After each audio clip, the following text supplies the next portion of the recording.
அன்பர்களுக்கு வணக்கம்ங்க. அன்பு நண்பர்களே, நம்ம குருபெயர்ச்சி பலன்கள் 2026 ஜூன் மாதம் 2ஆம் தேதி குரு மிதுன வீட்டில இருந்து கடகத்துக்குள்ள பயிற்சியாக இருக்காருங்க. அப்படி பயிற்சியாகின்ற குரு அங்கே உச்சவலு பெற்று சில நன்மைகள், சில நல்ல ஏற்றங்கள், முன்னேற்றங்கள் இவற்றையெல்லாம் 12 ராசி நேயர்களுக்கும் தர இருக்கிறார். உங்களுடைய ஜென்ம ராசிக்கு இந்த குரு பெயர்ச்சி எப்படி இருக்கும் அப்படிங்கிறத பற்றி நம்ம இந்த பதிவில் விரிவாக பார்த்துருவோம். எங்கெல்லாம் உங்களுக்கு நன்மை, எங்கெல்லாம் நீங்கள் கொஞ்சம் கவனமாக இருக்கணும் அப்படிங்கிற விஷயத்தை நம்ம டீட்டெயில்டாக பார்த்துருவோம் நண்பர்களே, சரிங்களா?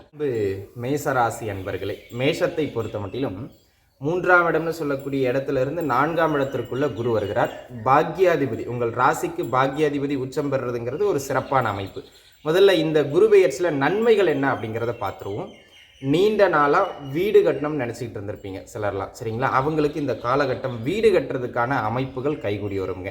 அதாவது 4ஆம் இடம்ங்கிறது தான் வண்டி வாகன சேர்க்கை, 4ஆம் இடம்ங்கிறது தான் சொத்து பத்து சேர்க்கை, 4ஆம் இடம்ங்கிறது தான் தங்கம் வாங்கிறது, ஆபரணம் வாங்கிறது, 4ஆம் இடம்ங்கிறது தான் வீட்டில் நம்ம இங்கே பாருங்கள் ஒரு 10 ரூபா 20 ரூபா கொடுத்து வாங்குற பொருட்கள் இல்லை, ஒரு 10,000 ரூபா 20,000 ரூபா. இப்போ டிவி, வாஷிங் மிஷின், ஃப்ரிட்ஜு, இந்த மாதிரியான வீட்டு வசதியை அதிகப்படுத்தக்கூடிய பொருட்கள்லாம் இருக்குது பாருங்கள். அதை குறிக்கிற இடமும் 4ஆம் இடம் தான். அந்த இடத்துக்குள்ளே இப்போ விரையாதிபதி போகிறார். என்ன, அந்த பொருட்கள் வழியாக விரயங்கள் உண்டு. அதாவது சொத்து வாங்கிறது, வண்டி வாகனம் வாங்கிறது, அவங்க தகுதிக்கு ஏற்ப, உங்கள் சுய ஜாதக தசாபுக்திகளுக்கு ஏற்ப ஏதேனும் ஒன்று இந்த வருஷம் நீங்கள் வாங்குவீங்க, சரிங்களா? சிலருக்கு வண்டி வாகனம் அமையும், சிலருக்கு தங்கம் வாங்குகிற அமைப்பு கிடைக்கும், சிலர் வீடு கட்டுவீங்க, இல்லை ஏற்கனவே இருக்கிற பழைய வீட்டை ஏதாவது ரெனோவேட் பண்ணோன்னா அதை பண்ணுவீங்க. இந்த மாதிரியான அமைப்புகளில் ஒரு பொருட்சேர்க்கையை தருகின்ற குரு பெயர்ச்சி இந்த குரு பெயர்ச்சி, அதாவது சுப விரயங்களை தரும்.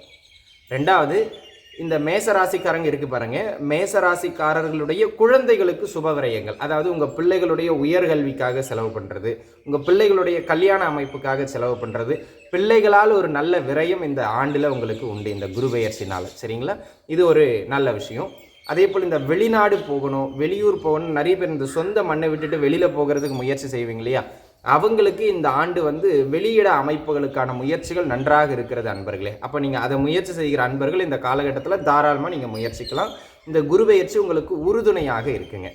அதே போல் 9ஆம் அதிபதி போய் 4ல் உச்சமாகிறாருங்க. 9ஆம் இடம்ங்கிறது தான் பூர்வ புண்ணியத்தின் குறிக்கக்கூடிய, பூர்வீக சொத்துக்களை குறிக்கக்கூடிய, தகப்பனார் வழியிலிருந்து நமக்கு கிடைக்கக்கூடிய விஷயங்கள் எல்லாத்தையும் குறிக்கும். அப்போ இந்த காலகட்டம் தகப்பனாரால் சொத்து பத்து சேர்க்கை, தகப்பனாரால் பொருளாதார சேர்க்கை, தகப்பனாரால் லாபங்கள், பூர்வீக சொத்துக்கள் சேர்றது, இந்த மாதிரி பூர்வீகம் சம்பந்தப்பட்ட விஷயங்கள் நமக்கு நல்லா கிடைக்கும். நம்மளுடைய முன்னோர்களுடைய பெயர்கள் நமக்கு இந்த காலகட்டத்தில் பக்கபலமாக பயன்படும். அந்த பாரம்பரியமாக இருக்கிற பெயர்கள் நமக்கு உறுதுணையாக நிற்கும். அந்த விதத்தில் பூர்வீகம் சார்ந்த அத்தனை அமைப்புகளும் சிறப்பு. 9ஆம் இடம் தான் உயர்கல்வியை குறிக்கின்ற அமைப்பு இந்த காலகட்டத்தில் சிறப்பாக இருக்குங்க. பிடித்த படிப்பை படிக்கிறது, பிடித்த யூனிவர்சிட்டியில் படிக்கிறது, இந்த மாதிரி உயர்கல்வி அமைப்புகள் மிக சிறப்பாக இருக்கும். தகப்பனார் அமைப்புகள்லேருந்து நமக்கு நன்மைகள் அதிகமாக நடைபெறுகின்ற காலகட்டம். குடும்பத்தில் நல்ல சுபகாரியங்கள் டக்குன்னு நடந்துக்கிட்டே இருக்குங்க. ஸோ இந்த குரு பெயர்ச்சியை பொறுத்த மட்டிலும் சுப விரயங்கள், சொத்து பத்து சேர்க்கை, பூர்வீக சொத்து, உயர்கல்வி, இந்த அமைப்புகள் மிக சிறப்பானதாக காணப்படுகிறது. அதோடு வெளிநாட்டு அமைப்புகளும் மிக சிறப்பு. சுப விரயங்கள்ங்கிற போது என்னங்க, ஆப்வியஸாக உங்களுடைய கல்யாணம், குழந்தை பாக்கியம், இந்த மாதிரியான அமைப்புகளுக்கும் இந்த காலகட்டம் சிறப்பு. இந்த குழந்தை பாக்கியத்துக்கு மட்டும் ஒரு சில சின்னதாக மெடிக்கல் பார்க்குற மாதிரி இருக்கும். மற்றபடி இந்த ஆண்டு ஓவராலாகவே ஒரு நல்ல அமைப்புடைய குரு பெயர்ச்சி அந்த குரு பெயர்ச்சி இருக்குங்க. சரி, எங்கேயாச்சும் கவனமாக இருக்க வேண்டியது இருக்கா அப்படின்னு கேட்டிங்கன்னா, 4ஆம் இடம்ங்கிறது பார்த்தீங்கன்னா அந்தளவுக்கு ஒரு சிறப்பான இடம் கிடையாது. கேந்திரம் குருவுக்கு ஒரு சிறப்பான இடம் கிடையாதுங்க. இது என்னென்னா, உயர்கல்வி படிக்கிற அன்பர்களுக்கு மிக சிறப்பான இடம். இந்த பள்ளிக்கூட படிப்பில் இருக்கிற பிள்ளைகள் இருக்காங்களே, அவங்களுக்கு கொஞ்சம் மந்தம் தட்டுங்க. அப்போ படிப்பில் கொஞ்சம் அவங்க மந்தகதி ஆவார்கள். அப்போ அவங்கள தட்டி கொடுக்கணும். ரெண்டாவது, சுபவிரயமே ஆனாலும் கூட செலவுக்கு செலவும் தான் பேருங்க, சரிங்களா? நம்ம பிள்ளைக்கு கல்யாணம் பண்ண போகிறோங்கிறதுனால வட்டி இல்லாமல் யாரும் கடன் கொடுக்க மாட்டாங்க. அப்போ நீங்கள் புரிஞ்சுக்க வேண்டியது என்னென்ன நண்பர்களே, 12ஆம் அதிபதி உச்சமாகி 12ஐயே பார்க்கும் பொழுது செலவுகளை வலுவாக கொடுப்பார். சனி அங்கே இருக்கிறதுனால தொழில் சார்ந்த செலவுகள், 4ஆம் இடத்துலேருந்து குரு பார்க்கிறதுனால கொஞ்சம் ஆடம்பர பொருட்கள் வாங்கிறதுக்கான செலவுகள், அப்படிங்கிற மாதிரி நிறைய செலவுகளை ஏற்படுத்துவார். எந்த விஷயத்துக்கு நம்ம செலவு செய்யணும், எந்த விஷயத்தை தவிர்த்துக்கணும் அப்படிங்கிறத பார்த்துக்கிட்டு அத்தியாவசியத்துக்கு மட்டும் செலவு செஞ்சீங்கன்னா போதும். இல்லைனா இந்த ஆண்டு விரயங்கள் அதிகமாகி உங்கள் சேமிப்பை கரைச்சி விட்டுரும். சேமிக்க முடியாது, பார்த்துக்கிடுங்க, சரிங்களா? அப்படி இல்லையா, சின்னதாக கடனை வாங்கி செலவு செய்கிற மாதிரி இருக்கும். அந்த ஒரு விஷயத்தை மட்டும் பார்த்து இருந்துக்கிட்டிங்கன்னா போதும். அதே போல் இந்த வேலை அமைப்புகள் நல்லா இருக்கும், வருமான அமைப்புகள் நல்லா இருக்கும், கையில் பணம் தங்காது, அந்த ஒரு பிரச்சனை தான். மற்றபடி தொழில் செய்கின்ற அன்பர்களுக்கு தொழில் அமைப்புகளில் நல்ல ஏற்றம், 7.5 சனியே ஒரு பக்கம் நடந்துக்கிட்டு இருந்தாலும் இந்த ஆண்டு வருமான ரீதியாக பரவாயில்லைங்கிற மாதிரி ஓட்டம் இருக்கும். ஆனால் அந்த முதலீடுகள் போடும்போது பார்த்தீங்கன்னா பெரிய அளவில் முதலீடு போடாதீங்க. ஏன்னா விரயம் அதிகமாக இருக்கிறதுனால நம்ம அதை ஈடுகட்டுறது சிரமமாக இருக்கும். அதை மட்டும் பார்த்துங்க. மற்றபடி இந்த ஆண்டு பண வரவுக்கான அமைப்புகள், உத்தியோகத்தில் முன்னேற்றத்திற்கான அமைப்புகள், தொழில் நகர்வு இதெல்லாம் நல்லா இருக்குது. நீங்கள் அதிக முதலீடுகள் போடுறத கொஞ்சம் குறைச்சிக்கிடணும்.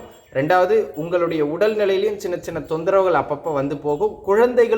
உங்களுடைய குழந்தைகளுக்கும் சின்ன சின்ன மருத்துவ செலவுகள் செய்கிற மாதிரி இருக்கும்.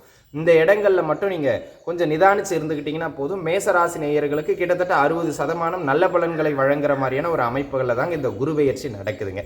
இப்போ பார்த்தது வந்து பார்த்தீங்கன்னா அன்பு நண்பர்களே, ஒரு பொது பலன் தான். அதாவது இந்த குரு பெயர்ச்சியே இருந்தாலும் கூட இதோடைய பலம் வந்து ஒரு 10லிருந்து 15% தான். நீங்கள் ஏதாவது ஒரு முக்கிய விஷயங்கள் பண்ண போகிறீங்க இந்த வருஷம் அப்படின்னு கேட்டிங்கன்னா, இந்த குரு பெயர்ச்சி காலகட்டத்தில் எதுக்கும் ஒரு முறை உங்கள் சுயஜாதக தசாபுக்தி நல்லா இருக்கான்னு பார்த்துக்கிட்டு அதுக்கப்புறம் இறங்குங்க நண்பர்களே.